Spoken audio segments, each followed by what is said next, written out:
வணக்கம் பாலமுருகன். ஒரு புறாவை அடித்து தின்றுவிட்டு இவ்வளவு பெரிய அக்கப்போராக நமக்கு மாறிவிட்டதே மந்திரியாரே அப்படின்னு சொல்லிட்டு வடிவேலு ஒரு படத்துல ஒப்பாரி அப்படி தெரியுமா, அந்த மாதிரி இவனுங்க தேவையே இல்லாம ஒரு வார்த்தை கலைஞரை அவமதிக்கக்கூடிய அந்த வார்த்தைய சொல்லிட்டு இப்ப ஆளுக்கு போறவங்க வர்றவங்க எல்லாத்துக்கிட்டையுமே காலில் விழுந்து மன்னிப்பு கேட்டுக்கிட்டு பூட்ஸை கழுவி நக்கி குடிச்சிக்கிட்டு இருக்காங்க. அது என்னங்கிறத பார்க்கலாம்.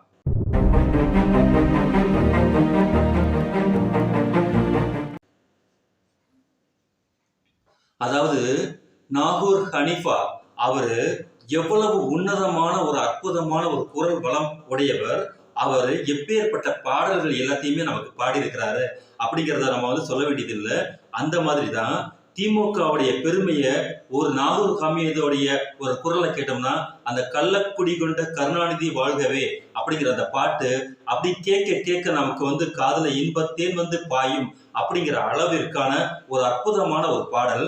அந்த பாடலை எடுத்துட்டு இந்த வம்மம் பிடிச்சிருக்கக்கூடிய இந்த கபோதி இந்த கும்பல்களை எல்லாருமே எவ்வளவு மோசமாக வார்த்தைகள் எல்லாத்தையுமே அதுல பொருள்படுத்தி அவ்வளவு கேவலமாக அவங்களுடைய பாத்ரூமுக்குள்ள இருக்கக்கூடிய வம்மத்தை அப்படியே பொது மேடைகள்ல சொரிஞ்சுக்கிட்ட அளவுக்கு ஆளு மாத்தி ஆளுக பாடி பேசி, ஏன் அவன் மட்டும் நான் பாடுவானா, இந்த நான் பாடுறேன்னு சொல்லிட்டு இஷ்டத்துக்கு தமிழ்நாட்டில் 3வது மிகப்பெரிய கட்சி வச்சு நான் நடத்திட்டு இருக்கேன்னு சொல்லக்கூடிய ஒரு கேடுகட்ட இந்த எச்ச பொறுக்கிகள் எல்லாமே பாடுன்னு பாடி தீர்த்தானுங்க. அதன் பிறகு நீங்க என்னத்தை விதைச்சிங்களோ அதை நீங்க சிறப்பா அறுவடை பண்ணத்தாண்டா போறீங்கன்னு சொல்லிட்டு நாமும் மிகப்பெரிய அளவுக்கு கண்டன குரல்களை பதிவு பண்ணோம். கடைசியில இப்ப இந்த விஷயம் இவங்களுக்கு செம்மையான ஆப்பா மாறி இருக்கு அப்படிங்கிறது தான் முக்கியமான விஷயம். என்னன்னு கேட்டீங்கன்னா, நாம எல்லாருமே நேரடியா திமுக கவர்மெண்ட்டை போலீஸ குற்றம் சொல்லிட்டு இருந்தோம். இவன் இவ்வளவு மோசமாக, அதுவும் முதலமைச்சர் அப்படிங்கிற விஷயத்த கூட விடுங்க, எல்லாத்தையும் மீறி உங்களுடைய அப்பா இவ்வளவு மோசமாக தரம் கெட்ட அளவிற்கு பேசுறானே, ஆக்ஷனே எடுக்க மாட்டீங்களா அப்படின்னு சொல்லி ஒரு படி மேல போய் முதலமைச்சரை கூட நேரடியா விமர்சனம் பண்ணிருக்கக்கூடிய இந்த விஷயத்திலையும் அவங்க அரசு மிகவும் அமைதி காத்தது.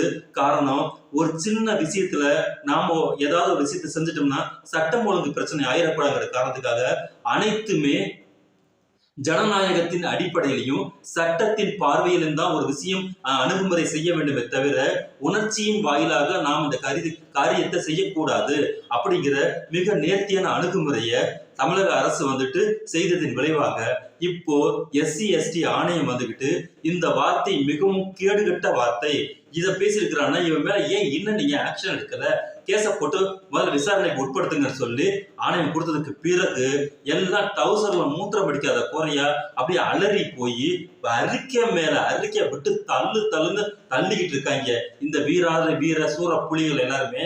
இவங்க ஏற்கனவே திருச்சி SP வருண்குமார் அவர்கள் விஷயத்துல 17 பக்கத்துக்கு எழுதுன்னு ஒரு மிகப்பெரிய ஓலையை எழுதி தள்ளி அங்க போய் சொன்னதுக்கு பின்னாடி அது மானம் கட்டு ஊர் சிரிச்சு கழுவி இங்க முகரையில ஊத்துனதுக்கு பிறகு இரவுக்கு பின்னாடி விடிந்த உடனே எனக்கு தெரியாம என்னை அறியாம ஒரு அறிக்கை வெளியே வந்துருச்சுன்னு நல்லா ஜாபிக எல்லாம் தெருவுல நின்று லப்போ தீப்புன்னு நல்லா வாழ இந்த பணியாட்ட கத்துனானுங்க. அந்த விஷயம் அதோட முடிஞ்சு போச்சு. ஆனாலும் அந்த விஷயத்துக்கு கூடிய சாராம்சம், ஐயா சாமி என்னை மன்னிச்சிரு, மேற்கொண்டு எதுவும் ஆக்ஷன் போயிடாத அப்படின்னு சொல்லி கேடுகட்டத்தனமான ஒரு எச்சத்தனமான ஒரு வார்த்தையை அவங்க சொல்லியிருந்தாங்க. அதே மாதிரிதான் இன்னைக்கு ஹைகோர்ட்ல போய் கெஞ்சின்னு கெஞ்சிருக்கிறான் இந்த சாட்டா மாமா பைய. ஏன்டா நீ இவ்வளவு தூரம் மோசமாக, அதுவும் முன்னாள் முதலமைச்சர் அவர்களை இவ்வளவு தரம் தாழ்ந்து அவதூறு பரப்பிக்கிட்டு உட்காந்துருக்கியே, எதுக்கு இந்த மானங்கட்ட பொழைக்கிறேன்னு சொல்லும்போது நாங்க அப்படிலாம் பண்ணவே இல்லை, நான் ரொம்ப யதார்த்தமா விமர்சனம் பண்றேங்கிற நோக்கத்துலதான் பண்ணினேன், அதனால அப்படிலாம் பண்ணவே இல்லைங்க மை லார்ட் அப்படின்னு சொல்லி அங்க போய் அவன் விழுகிறான்.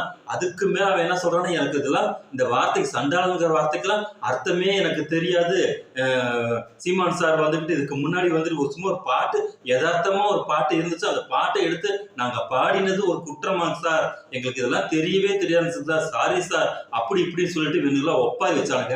இந்த திருட்டு பசங்க எல்லாருமே தெரிந்தே இவனுக்கு கங்கணம் கட்டி கொண்டுதான் இந்த காரியத்தை செஞ்சிருக்காங்க.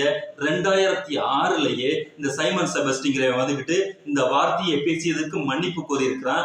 இவனே இந்த சாட்டா மாமா பையலே வந்துகிட்டு ஒரு வீடியோ போட்டு தெல்லம் தெளிவாக அந்த ஏர்போர்ட் மூர்த்திக்கு ஒரு இது கான்ஃபரன்ஸ்ல தான் இவன் தெளிவாக சொல்லிக்கிறேன்.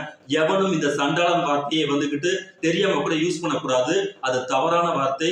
இன்னும் எந்த ஜாதியை வேண்டுமானாலும் மிக இழிவாக கொச்சைப்படுத்தக்கூடிய அணுகுமுறைகளை இனிமே செய்யக்கூடாது.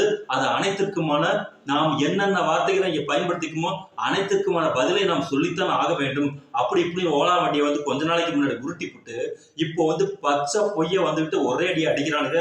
எனக்கு இதுக்கு சம்மந்தமே இல்லை, எங்களுக்கு ஒண்ணுமே தெரியாது, நாங்கெல்லாம் பச்சை பப்பாக்கள்னு சொன்னா இவங்கள்ட்ட எல்லாம் குறைந்தபட்சம் கொஞ்சமாவது நேர்மை இருக்கா, அறம் இருக்கா, முதல்ல இவங்கள்ட்ட ஒழுக்கம் இருக்கா அப்படிங்கறதுதான் முக்கியமான விஷயம். இவனுங்க இந்த மாதிரி எல்லாம் பேசிக்கிட்டு தமிழ்நாட்டுக்குள்ள அரசியல் வடிவமா இவனுங்க மாறி இருக்காங்கன்னா அந்த இடம் தான் ஆபத்தானது. ஏன்னா இவனுங்கள்கிட்ட எந்த விதமான கோட்பாடும் எந்த விதமான சிந்தனையும் எந்த விதமான அறமே இவங்கள்ட்ட கிடையாது. ஏன்னா இவனுங்க காட்டி கொடுப்பதற்கு மட்டுமே பிறந்து வளர்ந்திருக்கக்கூடிய ஒரு கும்பல். அதாவது இவங்க எந்த ஒரு விஷயத்துக்குமே ஒரு நேர்மையற்ற ஒரு செயல்பாடுகள் தான் செய்வாங்க.